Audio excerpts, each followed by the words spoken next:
Alléluia. Le but, c'est d'amener des vies au Seigneur. Donc chaque fois que je le fais, le diable tombe. Je suis obéissant à Dieu. Satan est vaincu et j'ai mes victoires. J'ai mes victoires. Alléluia.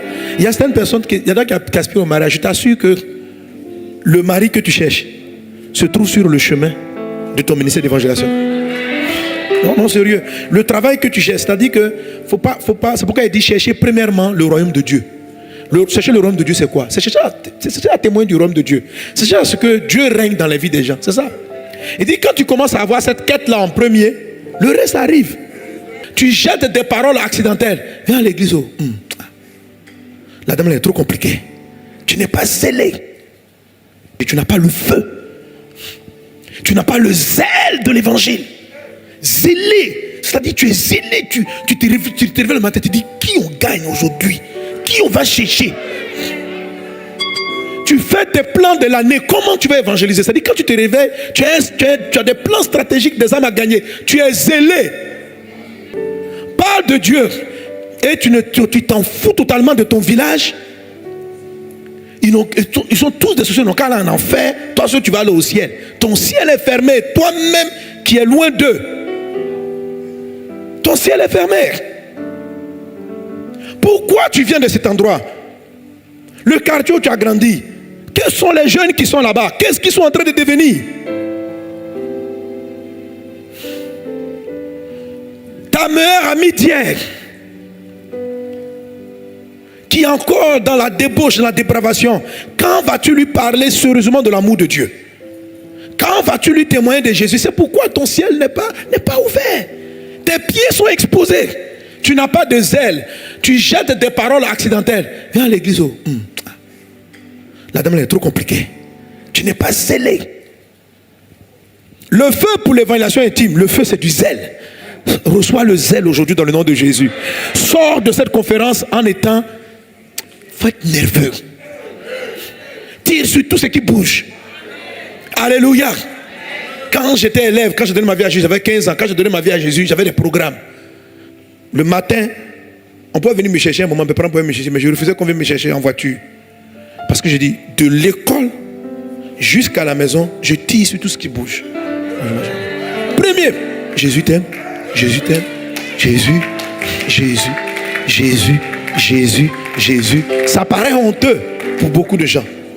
Mais c'est ce qui est faible que Dieu prend pour confondre ce qui est fort. Jésus, Jésus, Dieu, le Seigneur avec toi, que sa faveur soit avec toi. Alléluia. Il y a certains qui sont spécialisés, qui investissent dans des brochures de tout genre. Avant de sortir, ils prient là-dessus. Et puis, ils sont dans le bus. Comment tu vas? Merci. Il y en a d'autres sur leur profil, des messages.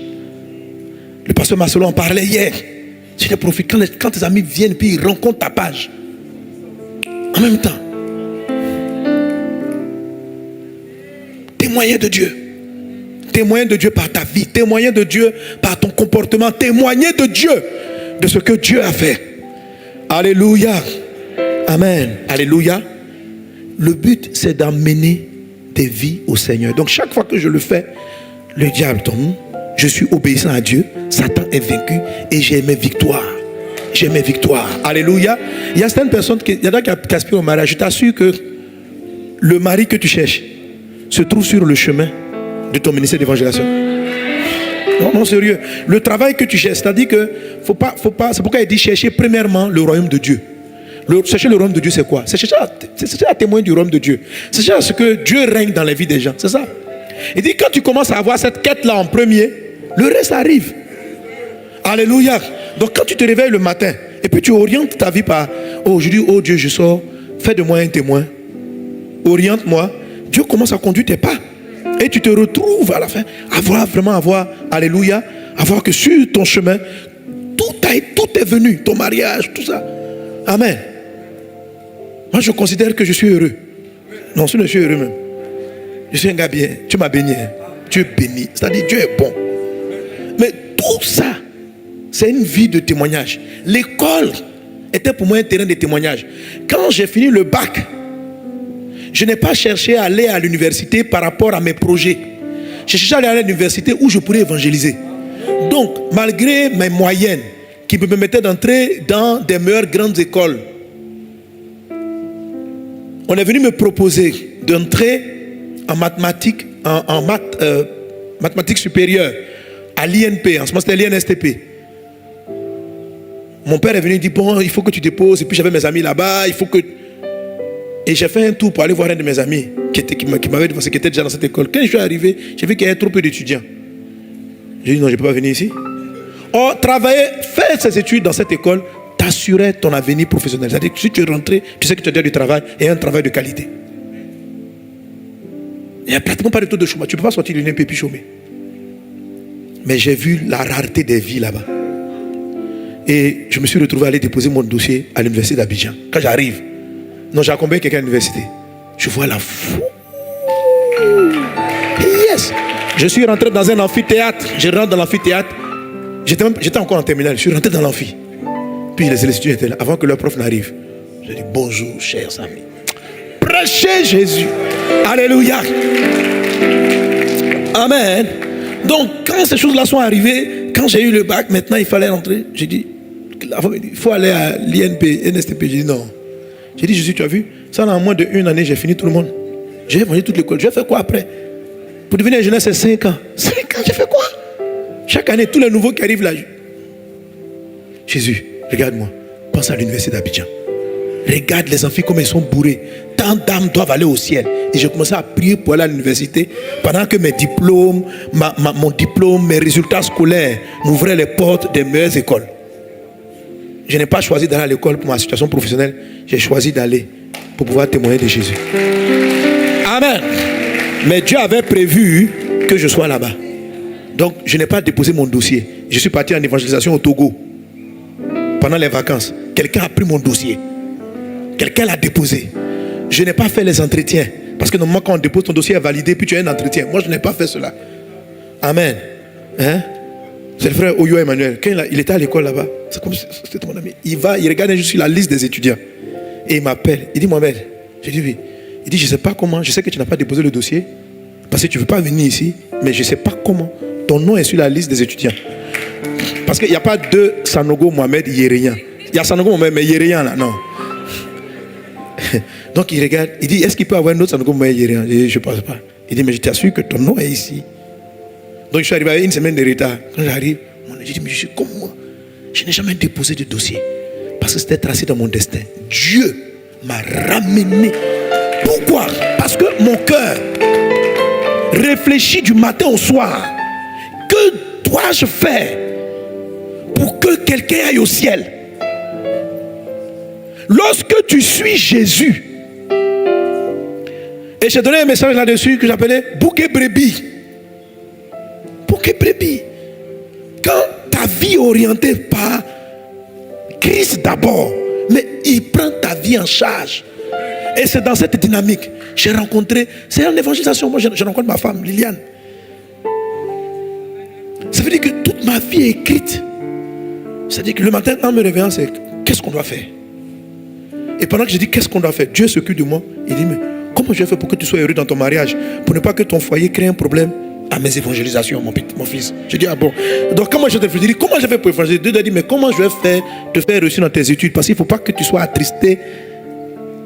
Quand j'ai réfléchi, comment je vais pour évangéliser? Papa réfléchit à comment je vais faire pour ne pas que tu aies des problèmes financiers. Parce que si tu en as trop, tu peux embrouiller mon programme. Tu t'occupes trop mal de mes affaires, il faut que moi je m'occupe des tiennes. Donc, je ne m'occupe pas. Maison, c'est lui qui m'a donné. Un matin, je suis là, Dieu dit, mais est-ce que tu te rends compte que tu ne cherches même pas à acheter une maison? Dès que l'argent rentre, l'argent pense croisade. L'argent pense croisade. Amen. Je ne sais pas, il y a des donateurs pour les campagnes, mais si vous demandez au comptable, ils vont vous dire que je suis certainement parmi un des plus gros. Voilà, quand vous venez vous amener les offrandes, là, ça va en évangélisation seulement. Je vis pour ça. Et tu sens Dieu s'inquiéter. Dieu te dit, mais est-ce que tu sais que tu n'as pas de maison encore? Je dis, ah bon? Il pouvoira. Le temps que je comprenne, il est venu m'offrir 2 maisons successivement. Quand Dieu est rentré dans le sujet des maisons, en moins de... Au moins 4 maisons sont sorties. J'ai dit, ah, sans que j'ai l'argent. Il dit, moi, toi tu t'occupes, tu te penses à moi. Moi, je vais m'occuper de toi. C'est-à-dire, quand tu te réveilles le matin, tu n'es pas en train de faire ton plan pour ta vie. Tu es en train de faire le plan pour que mes enfants aillent au ciel. Et je vais te laisser dans les problèmes. Mais non. Mais non. Attends, je te donne un bon mariage. Alléluia. Je me souviens le jour de la fête du mariage. Je n'avais pas d'argent pour mon faire mariage. C'était de la galère. C'était le moment dur. On sortait de... Je venais à peine de commencer à travailler. Un salaire. Et j'ai dit... Donc, ma fiancée, maman, elle voit que le mariage, c'est pas mon truc. Je suis dans les rues en train d'évangéliser. Elle sait qu'on se marie même. Elle dit, ouais, j'ai ça, on va se marier. Oh, on se marie, ça c'est bien. Et puis, elle venait dire, bon, on fait quoi pour la robe, les gâteaux? Je dis, ouais. On a fait. Et puis, Dieu est venu me visiter. Et il me dit, tu ne me demandes jamais rien, mon fils. Je dis, oui. Il dit, moi, je veux t'offrir ton mariage. Je dis, pourquoi? Il dit, non, à cause de ma fille. Elle veut un beau mariage. Moi, je vais t'offrir. Donc, tu m'offres. Je dis, oui. Frère, Dieu a pris en charge mon mariage. C'est qu'il a fait. Je lui ai dit, mais papa, pourquoi tu fais ça? Il dit, mais en fait, toi-même, ton bonheur n'est pas ta priorité. C'est comment les gens vont faire pour aller au ciel. C'est à ça que tu penses. C'est ça ton cœur. Parce que tu sais que j'aime l'homme. J'ai donné ma vie pour que ton voisin aille au ciel. Et tu en as fait ta priorité de vie. Quand tu passes du temps dans la prière, ce n'est pas prier pour tes défis. C'est prier pour que ton voisin soit sauvé. Donc, il suffit simplement que tu émettes un souhait. Le ciel, les anges se précipitent.